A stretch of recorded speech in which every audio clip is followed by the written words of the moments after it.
জেলার ভিতরে রাস্তার বাজেহাল অবস্থা। নির্মাণাধীন ঘর ভেঙে ফেলা ও লুটপাটের অভিযোগ উঠেছে অপর একটি পক্ষের বিরুদ্ধে। প্রেমের টানে চীন থেকে বাংলাদেশে। আসসালামু আলাইকুম। তারাল নিউজের পক্ষ থেকে আমি কাউসার আহমেদ মুন্না আলী। এতক্ষণ দেখছিলেন শিরোনাম, এখন দেখবেন বিস্তারিত।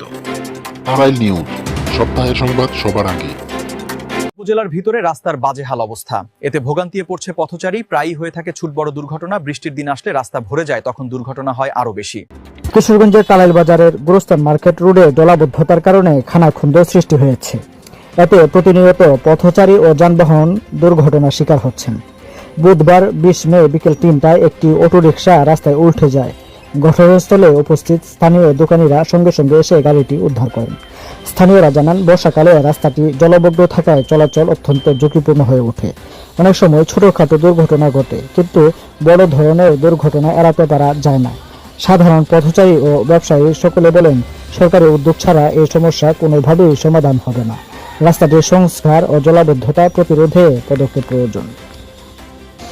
তারাইল উপজেলা দামিহা ইউনিয়নের সেচুয়াকান্দি গ্রামে মামুন মিয়া নামের এক ব্যক্তির কেনা জমিতে নির্মাণাধীন ঘর ভেঙে ফেলা ও লুটপাটের অভিযোগ উঠেছে অপর একটি পক্ষের বিরুদ্ধে। আমি ঘর উঠাইছি পিলার দিয়ে এবং টিন উপরে দিছি, আমি নিচে টিনগুলো লাগাবো।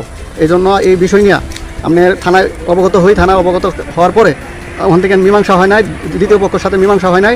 ওনারা একটা 440 মামলা করছে আমাদের বিরুদ্ধে। আমরা থানার আদেশ পায়া আমরা এই কাজে নিয়োজিত হয়েছিলাম। এরপর তারা এটা জানি না আমাদের কাছ থেকে, গ্রামবাসীর কাছ থেকে সময় নিয়ে এরপরে তারা আবার থানায় অবগত হয়েছে।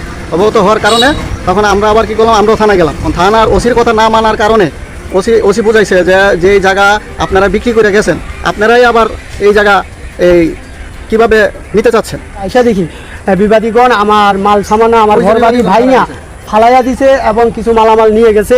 ঘর বাড়ি ভাইয়া ফালাই দিয়া আমাকে মাইক দূর করার হুমকি দেয় এবং কিছু লোক, ঠিক আছে, তারা আমাকে দাও বুড়ি বলম নিয়ে দৌড়ান দেয়।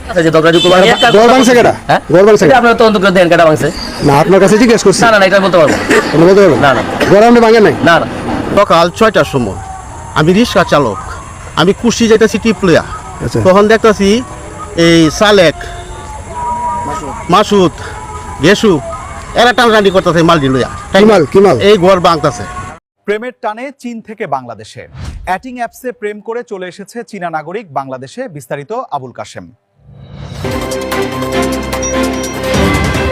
ডেটিং অ্যাপসে পরিচয়, সেখান থেকে প্রেম, এরপর সেই প্রেমের টানেই শুধু চীন থেকে বাংলাদেশে ছুটে এসেছেন চীনা নাগরিক। ঘটনাটি কিশোরগঞ্জের ইটনা উপজেলার চৌগাঙ্গা ইউনিয়নের কৃষ্ণপুর গ্রামের মোড়লপাড়ায়। এই ঘটনায় এলাকায় ব্যাপক চাঞ্চল্যের সৃষ্টি হয়েছে। চীনা যুবককে দেখতে দূর দূরান্ত থেকে ছুটে আসছে মানুষ।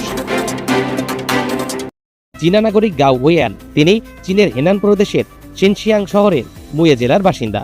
তিনি জানান, একটি চ্যাটিং অ্যাপসের মাধ্যমে প্রায় 2 বছরের বেশি সময় আগে কিশোরগঞ্জের ঝুমা আক্তারের সঙ্গে তার পরিচয় হয়।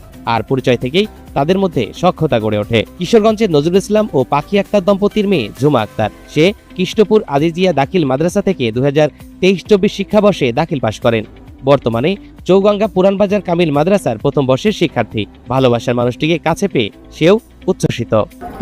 মানুষ দেখলে সে খুব ভয় পায় যে তারা দেখতে আসলে যে কত মানুষ আসে, এটা সে ভয় পায়। আর বিশেষ করে হ্যাঁ এলাকাতে যে ব্যক্তিগত যে তোর আপনার ভাষা তো বুঝে না, মানে পুনে কথা কইলে পুনের মধ্যে যে ভাষা এতে বোঝা যায় এই দেশের কাছে ভালো লাগে। অনেক দূর থেকে এটা শুনে আইতো যে চীনের একজন ছেলে আছে একজন মেয়ের টানে, এইগুলি অনেক হইতেছে আর কি। দূর থেকে দেখতেছে মানুষ রাহন জানা বা কোরআন জানা। বিষয়টি এলাকায় জানাজানি হলে উৎসুক জনতা ওই বাড়িতে ভিড় করতে শুরু করে। গ্রামের মানুষের মধ্যে নানা আলোচনা চলছে। কেউ বলছে মেয়েকে চীনে নিয়ে বিক্রি করে দেবে, আবার কেউ বলছে মেয়েটি ভালো থাকবে, সুখে থাকবে। তবে যাই হোক, দূরত্ব যে প্রেম ভালোবাসার বন্ধন আটকাতে পারে না, তারই উদাহরণ এই ঘটনা। দিগদার ইউনিয়নের এক মুক্তিযোদ্ধার 350 পেঁপে গাছ রাতের আধারে দুর্বৃত্তরা কেটে ফেলেছে। দিগদাইর ইউনিয়নের দক্ষিণনগর গ্রামে এক মুক্তিযোদ্ধার পেঁপে বাগান ও কলা বাগান রাতের আধারে কুপিয়ে শেষ করে দেয় এবং দুর্বৃত্তরা তার ছেলের উপরও হামলা করে।